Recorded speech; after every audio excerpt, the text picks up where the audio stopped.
Hello అండి, టీనా రీనా టాక్స్కి స్వాగతం. మీరందరూ ఎలా ఉన్నారు? బాగున్నారండి. నేను కూడా చాలా బాగున్నాను. ఇవేంటంటే వాము ఆకులు. వాము ఆకులు కాదు, యాక్చువల్లీ వాము తోటలాగా ఉంది. ఒక 10 కుండీలలో వేసి ఉన్నాయండి.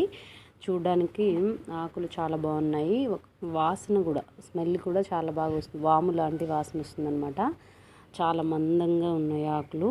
చాలా బాగుంది తోటలాగా. అందుకే కొద్దిసేపు నేను ఇక్కడ చూశానండి. నాకు ఇదైతే చాలా ఎగ్జైట్మెంట్గా ఫీల్ అయ్యాను. ఆకులు ఎలా ఉన్నాయంటే పువ్వులలాగా ఉన్నాయన్నమాట. చాలా బాగున్నాయి.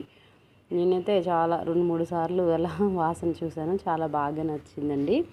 ఓల్డెన్ డేస్లో ఈ వాము ఆకులు ఉన్నాయని నాకు తెలియదు. యాక్చువల్లీ వాము ఇచ్చేవాళ్ళు అనమాట.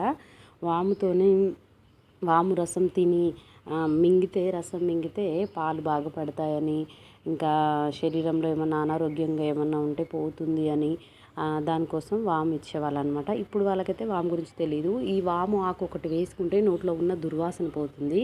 వాము రసం తాగుతారు. ఇంకొకటి వాము ఆకులతో పచ్చడి చేస్తారండి. ఇంకొకటి ఏంటంటే వాము ఆకుల్ని శనగపిండితో కలిపి బజ్జీలు వేస్తారండి. బజ్జీలు అయితే చాలా టేస్టీగా ఉంటాయి. ఇంకా ఈ ఆకులలో కొద్దిసేపు నేను తిరిగాను. నాకైతే చాలా బాగా నచ్చింది. మీకు నచ్చితే ఒక లైక్ చేయండి friends. Thank you for watching అండి. Thank you so much.